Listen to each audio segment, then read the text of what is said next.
وذكر فإن الذكرى تنفع المؤمنين.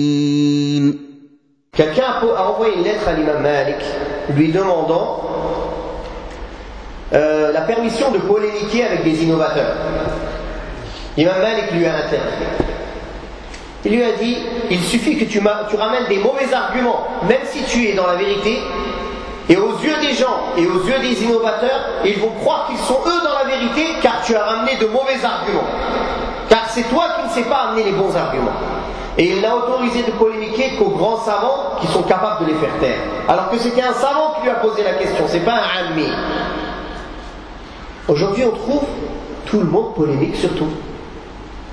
Tout le monde a un avis. Tout le monde a un avis.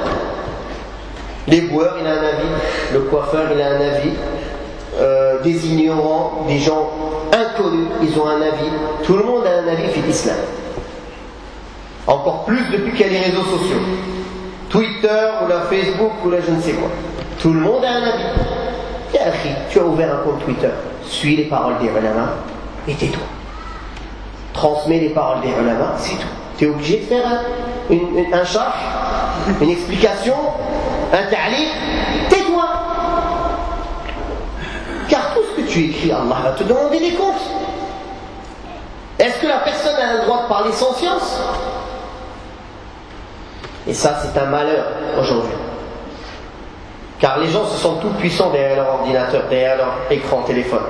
Ils peuvent se permettre d'insulter, ils peuvent se permettre de mal parler, mais Allah le voit. Ça y est, hasad. Allah va lui demander des comptes sur tout ce qu'il dit, sur tout ce qu'il écrit, sur qui il suit, sur ce qu'il lit, sur son temps. Le temps, la fitna aussi. Combien de gens ils sont devant leur écran avec sa femme, ses enfants, ils ne parlent même pas avec eux. Comme il a dit Cheikh Al-Fawzan. Hafidahullah. Sa femme, elle lui parle, lui il est devant son écran. Sur le lit, il est devant son écran. Partout, il est devant son écran. Non. Il passe même plus de temps pour discuter avec sa famille, ou leur enseigner, leur conseiller le bien, déconseiller le blâme. Ala kulli hal, l'importance de ne pas se sentir en sécurité et de faire attention à ne pas prêter l'oreille à des paroles ou à des gens qui pourraient être la cause de notre égarement.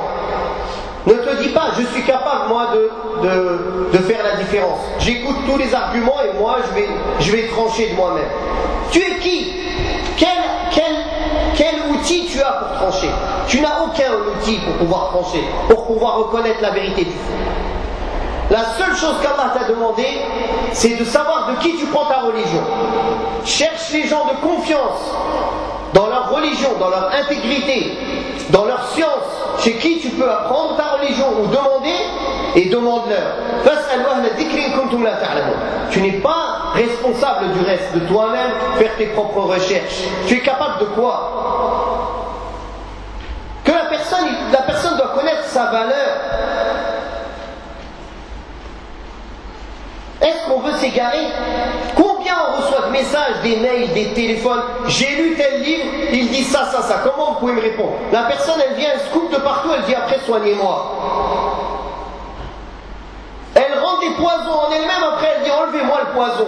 Déjà n'entre pas le poison. Pourquoi tu as été boire ce poison et tu viens nous voir après?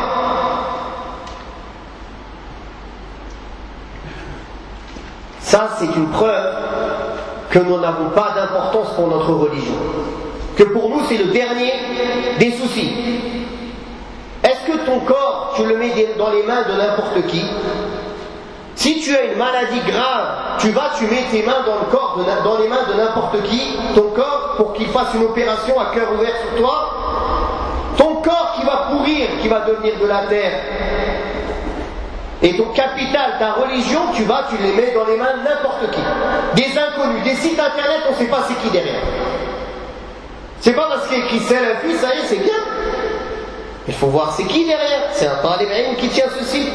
C'est qui? C'est un savant qui recommande, qui est derrière ce site, qui vérifie, ou un étudiant en sciences, ou quelqu'un qui a un contact avec les étudiants, qui fait vérifier ce qu'il y a dedans. C'est pas tout si tu es écrit Cheikh Ibn Baz, Cheikh Al-Uthaymin, Cheikh Al-Albani, que ça y est, ça veut dire c'est bon. Les audios, ça peut être trafiqué, ça peut être inventé. Il y a des gens, ils peuvent faire des montages, imiter la voix d'un cheikh. Ils peuvent couper ses paroles et faire un montage. Ça existe. Plusieurs montages ont été faits où des morceaux ils ont été coupés des paroles des ulama. Donc craignons Allah et nous ne nous sentons pas en sécurité de l'égarement. C'est ça le message. La guidée, on doit la demander et on doit faire attention de se préserver des causes de l'égarement. وقل رب زدني علما